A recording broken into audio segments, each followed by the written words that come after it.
particular aircraft. Let's hear it for the pilots from Beale.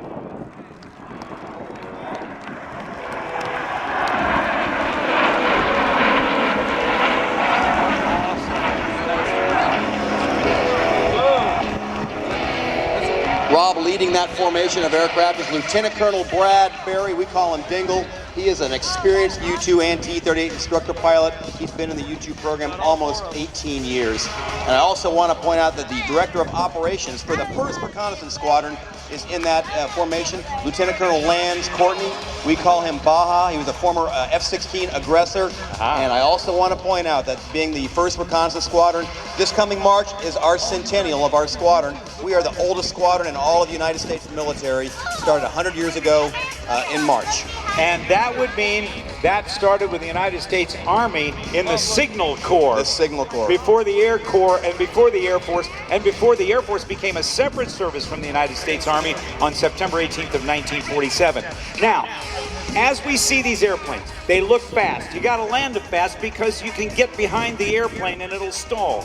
That, when you're at altitude in a U-2, even though it has a huge, huge long wing of over 100-foot wingspan, I believe, you're in the coffin corner, right? You want to explain the term coffin corner? Sure. The coffin corner in the U-2, as you climb, you get yourself to the point where your airspeed, the molecules are so few and frequent, if you will, up there, that you get to the point where the aircraft gets very close to your stall speed. And folks, if you don't understand stall speed, it's when the wing quits producing lift and you turn into a brick. Also, though, as we get going higher, we approach our upper Mach limit on the aircraft. And so as you go higher and higher, you build yourself into the point where the stall speed and the Mach get very, very close. And you have a fairly narrow window to fly it in. And that is what we call the coffin corner. And that speed range is somewhere around 10 miles per hour or something like that. Is it pretty close? Or is it's a little bit large, about 15 knots or so. The old C model was actually, they had a point in the climb profile where it was only 2 or 3 knots. Oh boy. But with the bigger aircraft that we have now, 10 to 15 knots. Got to be careful of what is called angle of attack. And you reach that critical angle of attack and a wing can stall, and you don't want that to happen in any airplane, especially if you're close to the ground. However, the U-2 will be coming in. This is such an important airplane that it actually had a rebirth after its first production run.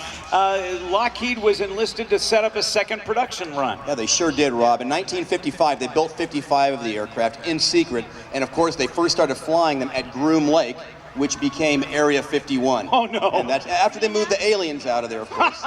But after they finished that production run in the 1960s, they said, we can make the aircraft better.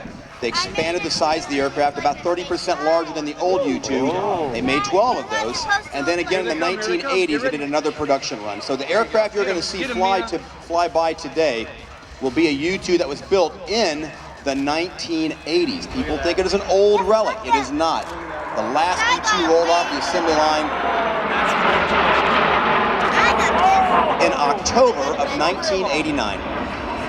And we currently have 30 aircraft assigned to the Air Force.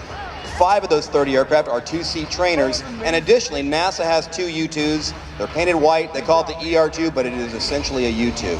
And it has now not just the original photographic sensors, but now incredibly sophisticated data gathering capability, which then can be transmitted instantaneously back to ground units. And so rather than having an aircraft, like in the days of Francis Gary Powers, flying over the Soviet Union, coming back, landing, having the film taken out of the cameras, developed, and then gone over, those images, those super crisp images, can be data linked immediately to whatever control center is necessary. That's true. And when it comes to the U-2 and its role in intelligence, surveillance, and reconnaissance, the phrase goes, this is not your father's Oldsmobile. It's not just carrying a wet film camera anymore, like you say. We've got all kind of digital capability, and yes, we'll be flying missions over Afghanistan, literally 12 time zones away, and the folks on the ground at Beale are exploiting that information real time. So it takes virtually less than a second to get that data back. The speed of light. All right, we're going to look behind us because the Dragon Lady is inbound. If you will look over your shoulder, here comes the Dragon Lady from Beale Air Force Base. Huggy, this is really cool. Oh yeah, you're going to get a good look at that 65-foot long fuselage with the 104-foot high aspect wing, piloted by Captain Ray Tierney, call sign Newt.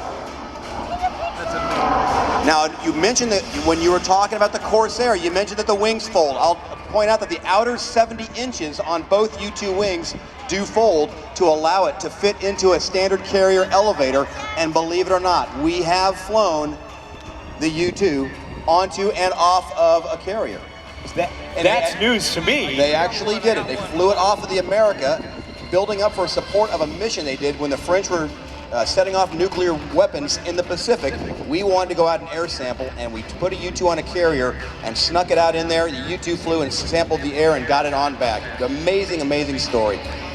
Not only is this unique in terms of its design and its ability to fly high and fly slowly, but it also has a rather unique landing gear, and the size of the wing make it very difficult to land. It sure does, folks. When we take off, just like you see on the B-52 or the Harrier, you have those outrigger wheels. Well, training wheels. Training wheels.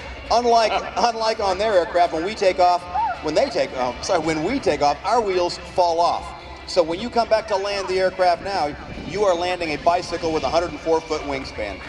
And you have a car that runs alongside it at 130 or so miles an hour. That feels real fast, doesn't it? It does. We get right up in there, and it's another pilot.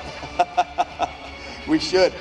We get another pilot in that car, and think of him as your wingman. We call him mobile, and he'll get in behind the aircraft. He'll make altitude calls and help you out with rudder calls. And that a day like today, not as critical, but when you come back after an 11-hour flight at 3 in the morning on an overcast day with ice on the runway, it can make the difference on the landing. No, it can't. And when you're carrying $400 million worth of sensors on the aircraft, you want that extra little bit of confidence and that extra safety involved.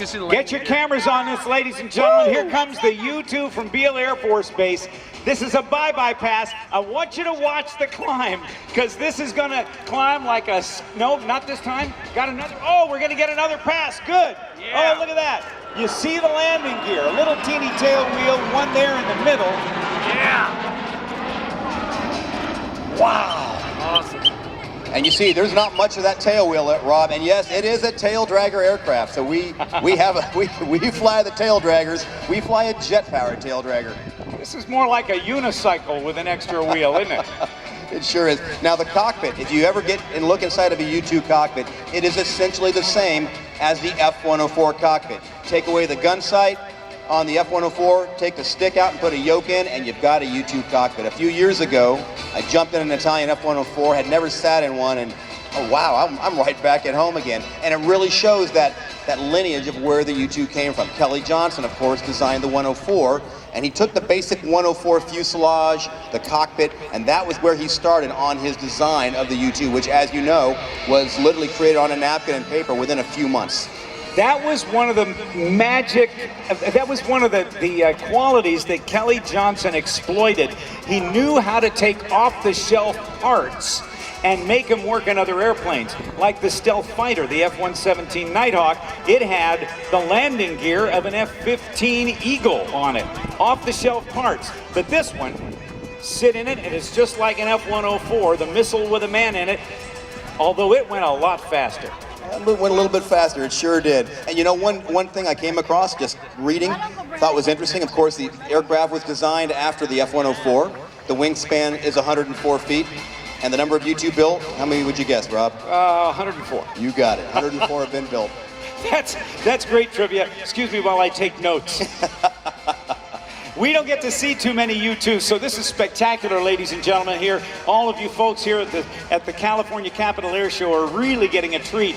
We're getting a third pass of the U-2, and it's just, we're going to see it this time on an unrestricted climb, right? You will. He's going to come by, and when he gets to show center, he's going to put the coals to it and take that General Electric turbofan engine to full 17,000 pounds of thrust. And bring the aircraft up. We only climb out at about 160 knots, but I think you're going to get to see a little bit of the climb capability on the aircraft. And I do want to point out, it's a great day for us here at Beale because we're fortunate enough today on Saturday to have the leadership from the 9th Reconnaissance Wing out here. Our Wing Commander, Colonel Phil Stewart, is in attendance.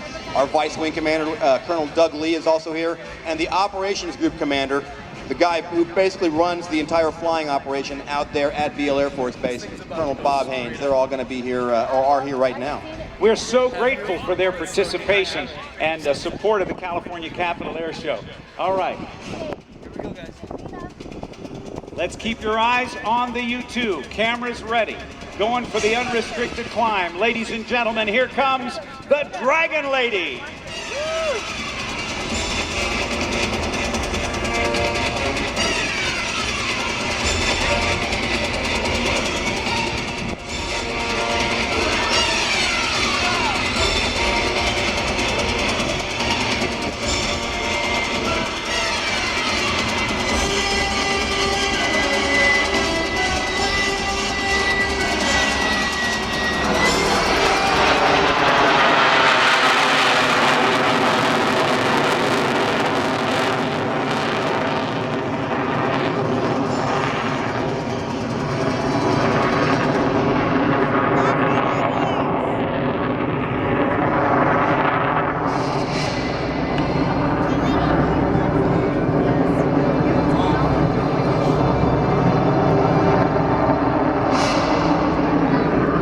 An aircraft that lives at 70,000 or so feet above the ground. One pilot in a full astronaut pressure suit, gathering data.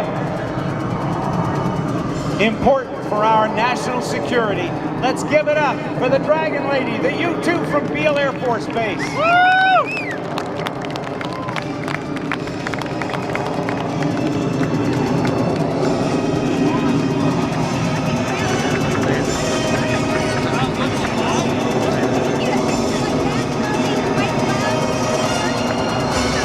As it climbs away, it's still climbing, isn't it?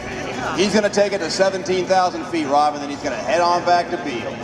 Which will take him all of about 10 minutes. That's about it.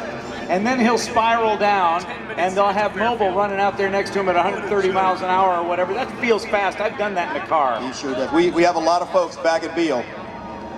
He's just climbing through 12,000 right now. You've got sight of him there, show left, right up against the cloud.